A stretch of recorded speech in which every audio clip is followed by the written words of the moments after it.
নমস্কার বন্ধুরা, তোমরা সবাই কেমন আছো? আশা করি সবাই খুব ভালো আছো। আমিও খুব ভালো আছি। আমি শম্পা। আজকে তোমাদের সাথে শেয়ার করব নীলষষ্ঠী পুজোর কিছু সুন্দর মুহূর্ত। এই বছর নীলষষ্ঠী পুজোর দিন বাপের বাড়িতেই ছিলাম, সেই কারণে বৌদি আর আমি একসাথে উপোস করে ঘরের ঠাকুরকে দেখো পুজো করে নিচ্ছি। প্রথমে আমি বাবার মাথায় জল ঢেলে পূজা করে নিয়েছি, তারপরে দেখো বৌদিও একইভাবে পূজা করে নিচ্ছে। তারই কিছু সুন্দর মুহূর্ত শেয়ার করলাম। কেমন লাগছে অবশ্যই জানি। তারপরে দেখো আমি রেডি হয়ে কাছাকাছি একটা মন্দিরে চলে গিয়েছি। যেহেতু আমি মন্দিরে যাই, তো বৌদি বললো শরীরটা ভালো লাগছে না, তাই বৌদি আর মন্দিরে যায়নি। আমি, দিদি আর একটা মাসিমণি গিয়েছিলাম। তা মন্দিরে গিয়ে দেখো এখানে যা যা আমি নিয়ে গিয়েছিলাম পুজোর জন্য, বেলপাতা, ফুল সব কিছু দিয়ে বাবার মাথায় প্রথমেই ডাবের জল দিয়ে দিয়েছিলাম। তারপরে দেখো একসাথে পঞ্চামৃত করে নিয়ে গিয়েছিলাম, সেটা দিয়ে বাবার অভিষেক করে নিচ্ছি। তারপরে একে একে সব কিছু দিয়ে পুজো করে নেব। তো এই বছর একটু অন্যরকমভাবেই নীল পুজোর দিন কাটলো আমার। তোমরা কে কীভাবে কাটিয়েছো অবশ্যই জানিও।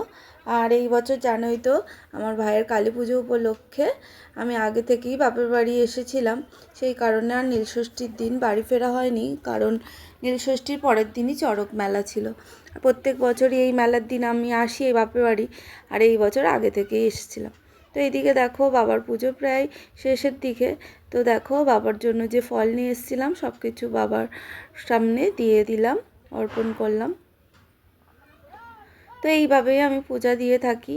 বাড়িতে থাকলেও আমি মন্দিরে যাই, সেই কারণে আমি মন্দিরে গিয়েছিলাম। আর বাপের বাড়ির দিকে সবাই দুপুরের মধ্যেই পুজো করে নেয়। আমার যেতে যেতে বিকাল হয়ে গিয়েছিল, কারণ দুপুরবেলা বাড়ির ঠাকুরকে পুজো দিয়েছে আর অনেকটাই রোদ্দুর ছিল, তাই আমরা 4টের সময় বেরিয়েছিলাম। আমি যেহেতু বাবার মন্দিরে জল ঢালতে আসবো, সেই কারণে উপোস করেই ছিলাম। আর মাসিমণি বাড়িতে পূজা দিয়ে নিয়েছিল, তাই আর মাসিমণি পূজা দিল না। আর দিদি এই বছর বাবার মাথায় জল ঢালতে পারলো না, কারণ দিদির একাদশী ছিল। একাদশী থাকলে অন্য কোনো উপোস রাখতে নেই। যাই হোক, তারপরে দিদি যাওয়ার সময় বাতি জ্বেলে নেবে। আর আমি দেখো বাবার পুজো প্রায় শেষের দিকে, পৈতেটাও পরিয়ে নিলাম, সন্দেশ বাতাসাও দিয়ে দিয়েছি। তারপরে ধূপ মোমবাতি জ্বালিয়ে নিচ্ছি। অনেকটাই হাওয়া চলছিল, কিছুতেই জ্বালতে পারছিলাম, তারপরে শেষে গিয়ে জ্বালাতে পারলাম। তারপর বাতিটা দেখিয়ে বসিয়ে দিয়েছি, তারপর ধূপটাও জ্বালিয়ে নেব। তো এইভাবে বাবার পুজো আমি করে নিলাম। কেমন লাগলো আমার ভিডিওটা অবশ্যই জানিও। আর এই বছর যেহেতু বাপের বাড়িতে আছি, তাই খুব আনন্দ করেই কাটাচ্ছি।